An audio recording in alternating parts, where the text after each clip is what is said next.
Hello.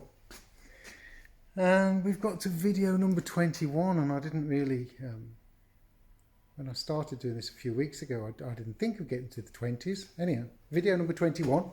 And I'll be honest with you, I'm in a bit of a funny today. There's all sorts of stuff going on yesterday, today, tomorrow, and it's thrown me a bit. I was going to do a bit on this, the camera, and then things are going on. So things have been bothering me a bit about doing some of the jobs on the camera. And actually, 10 minutes ago, I read a message from Brian. Hi, Brian, over in Canada. And Brian says, yes, miters, going back to your shooting board and back again. I don't mind saying I've not got a shooting board. I don't use a shooting board, but funny that Brian says it, because I'm actually working on a shooting board. And I'm just cutting this bit out, and there's my old plane, and I haven't made a shooting board because I've had this thing sitting around for the last few years, and today I've sorted a bit the problem out with it, so that makes me feel better. And I thought, well, once I get that sorted, I'll knock up a shooting board. And I don't need one. You can survive in woodworking without a shooting board. I've done it for 40 years. Occasionally you grab the bench hook and you make do, and sometimes you cramp a piece of wood to the vise, and that will do, to the bench, and that will do. There are ways around not having a shooting board. I don't teach people to use a shooting board because I think shooting boards are, they're great. You can do a fantastic job, and like all the best tools, when you've got something that does something really well, you're not learning some of the basics, you're not getting the hang of other things. And I would rather teach those skills and then let people, it's about time I made a shooting board. Anyhow, thank you, Brian, because I'm making a shooting board. I squared up a piece of Oroco that I'm going to use. Well, I say squared it up, I just shoved it over the saw. I've got to plane it up. Obviously, I won't be using a shooting board to plane it up because I haven't got one. So yeah, I'm making a shooting board, but I'm just going to knock it up. I don't think you guys really are interested in shooting boards, but we'll see. Anyhow, I'll tell you where I'm up to. I've got a scrap bit of ply. That is 3/4 ply, and I've got some 1/4 ply there. I'm just about to rip this out. I don't know whether you guys want to watch. I'm in a funny because I've got lots going on with all sorts, and I've got a consultation which by the time this video goes out, I'll be all right. But it does bother me when you speak to consultants at the hospital about things that are going on with you, and it slows people down. It slows us down. It's fog. It gets in the way of things, and it's thrown me today. That and a couple of other bits of news that people have told me. And times are still hard. So yeah.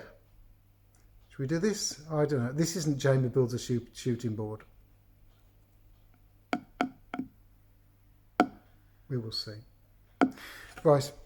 Thank you for all the comments on the camera. Yes, I do put things on top of surfaces, and I don't worry too much about it because I've got to sort those surfaces out. If you've got £1 million, £5 million Ferrari, and somebody takes it to a grinder to cut out some bits and pieces, you don't get too worried about it. We can sort it. It's no problem. I haven't damaged it. There's no damage. Right. I'm going to put you in that thing, and I'll set that up, and you can have a look at what I'm doing if you want. We'll give me a minute.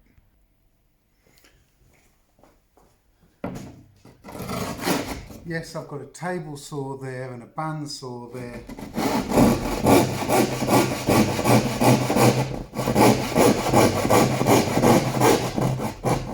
And I still use a Japanese.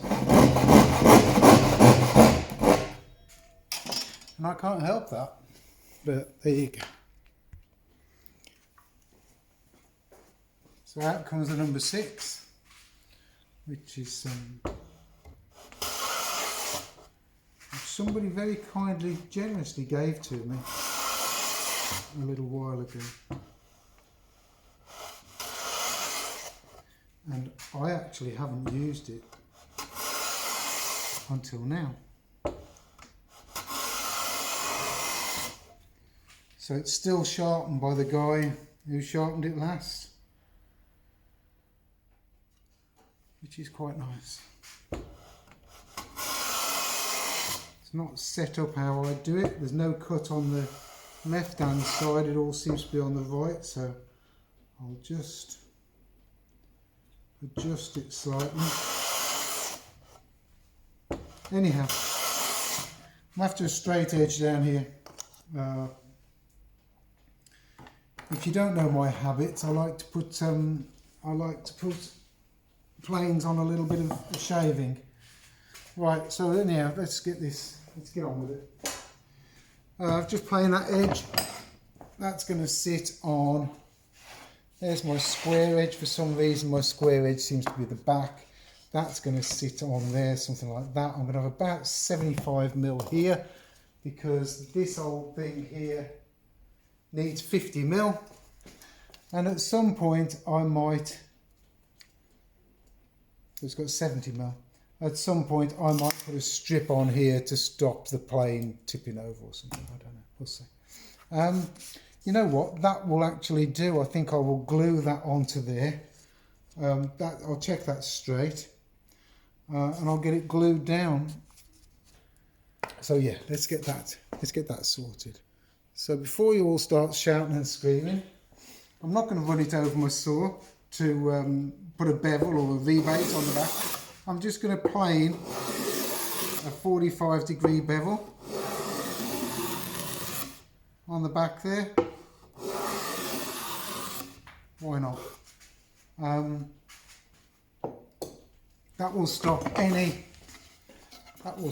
that 45 degrees that I've put on here will stop any dust and muck going in there and stopping the plane from sliding or jiggery pokery or whatever.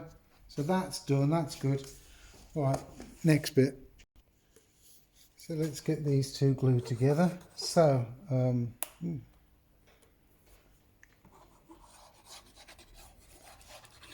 not used to doing big flat surfaces with this glue, not really. I haven't done it for a while. That might be enough.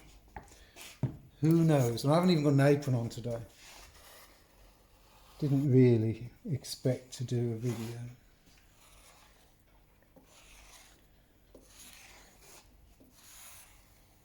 See how to practice with the glue.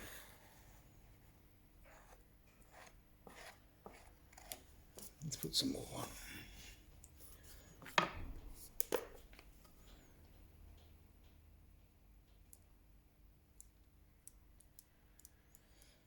I can't even remember where this piece of plywood was from. It's got a beech veneer on it. Anyhow.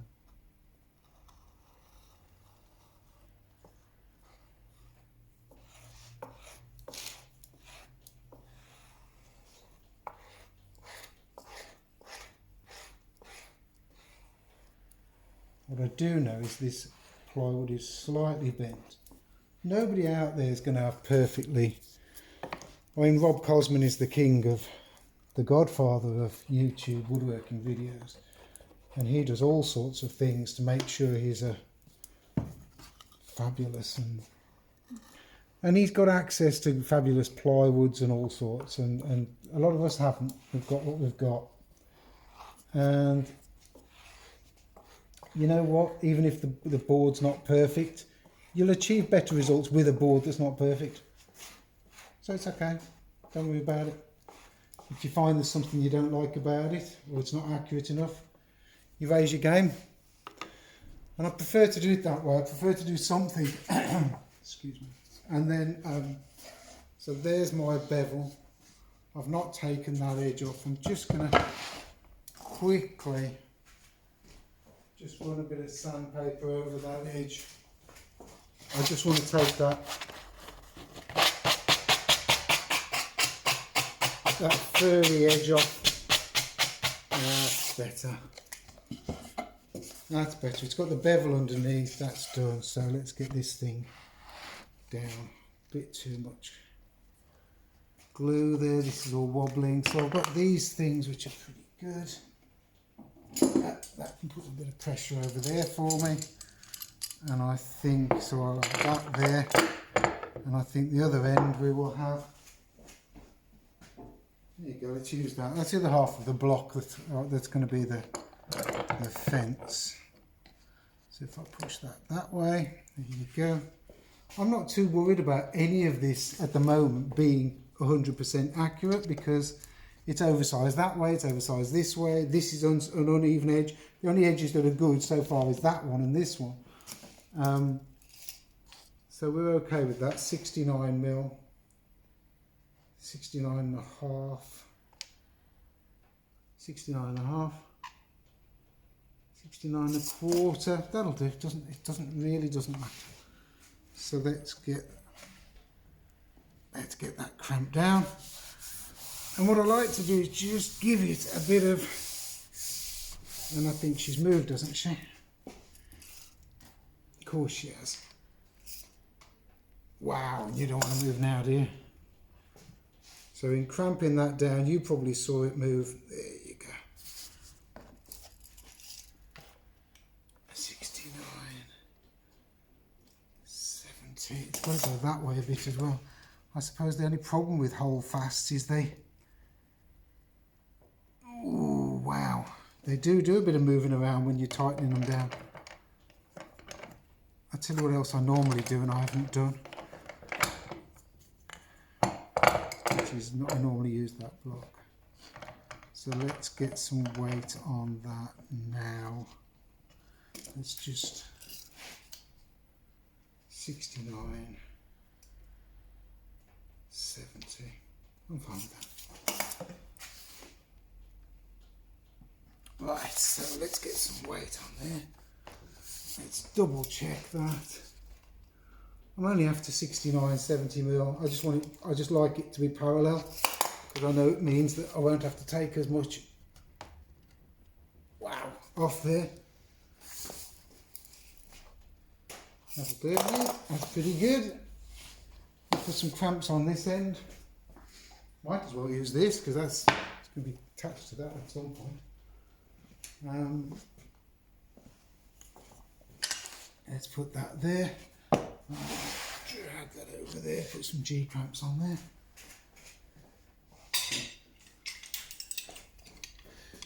G-clamps, I'll show you where I keep my G-clamps one of the days because I think one of the best things you can do is keep your G-clamps on the end of the bench. I will show you that.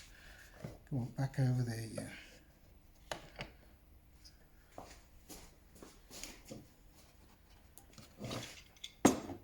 I will show you where I keep my G-clamps. It's pretty handy. It's very handy so that when you need them, they're there. Nothing worse than having to walk over the other side of the workshop just to get a G-clamp. That's pretty good. Happy with that. Can't see my old chisel. There she is. Old chisel for scraping glue out.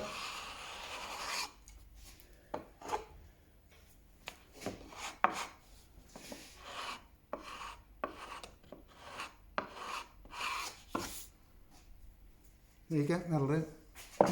So that's it for now. I think I'm going to put some weight on there.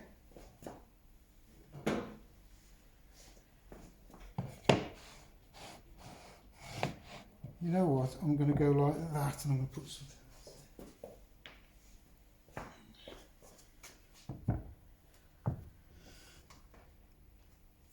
else. Right, there you go. So I've started. It's the start of a shooting board, Brian. So there's the plane. Beautiful old record. I can't sit it down because I haven't got any dust under it. I do like to sit them down with a bit of dust under them. Record number T5. It's the T5, so it's the one just really for shooting. So it comes with this lovely handle which sits on the side. And yeah, I bought a very good one. It's old, but it's in really good condition from a school, I think. And I've even got somewhere around here, let me see if I can find it. Here it is. I've even got the old box for it. So this is its old box. And yeah, it's not very often you get them with the box that it came in. So yeah, that's good. So anyhow, that will slide over there. That fence bit will be put down here tomorrow. You know what I'm like now. You're going to get, this is how it's going to be. I'm not going to do a project per video. I don't do the editing. I'm going to go home in a bit. We've got some good news. I can show you the good news. I don't know whether I told you, but I bought a sandblasting cabinet. So the good thing is this has finally got to me, which is great, and it does mean that the exercise cycle that they sent can go back. I don't need an exercise cycle. I probably do, but anyhow, that can go. So yeah, sandblasted cabinets here, which is great. So I'll get the student help with that next week, maybe the week after. Don't know. I've got a few bits to do.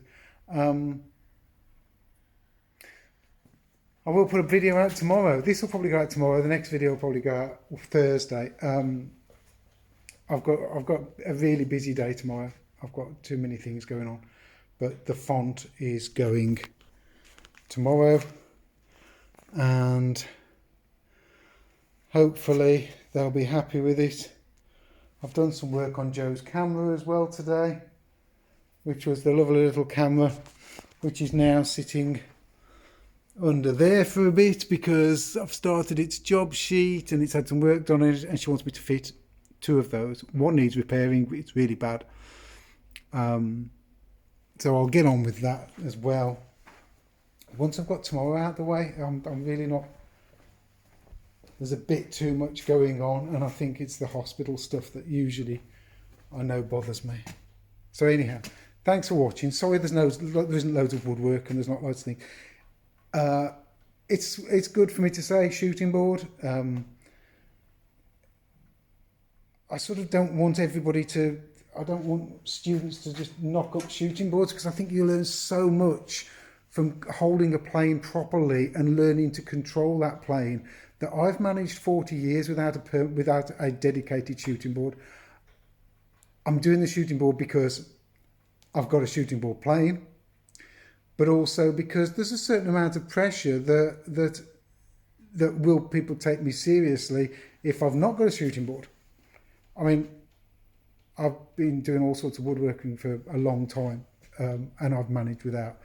I'll probably get this thing done and say, why didn't I make this sooner? We will see. So there you go. Thanks for watching, and I'll get back to you tomorrow. We'll see how tomorrow goes.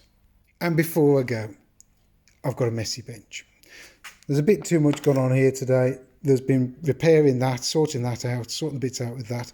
That's why there's a whole host of screwdrivers there. I do like offcuts, and sometimes can't bring myself to throw them in the bin because they're so useful, and I don't want to put them in the firewood box because there's things like wax around. That's been because I've been measuring up for some blinds, because that is too bright and I think I'm going to have to end up putting blinds in it. That's needed for music, because I have to have music on to keep me sane. So when you guys aren't, there you go, a little bit of music when I'm not filming. The rest is just stuff, and obviously tea goes without saying. Right, and now I'll try to go. Thanks for watching.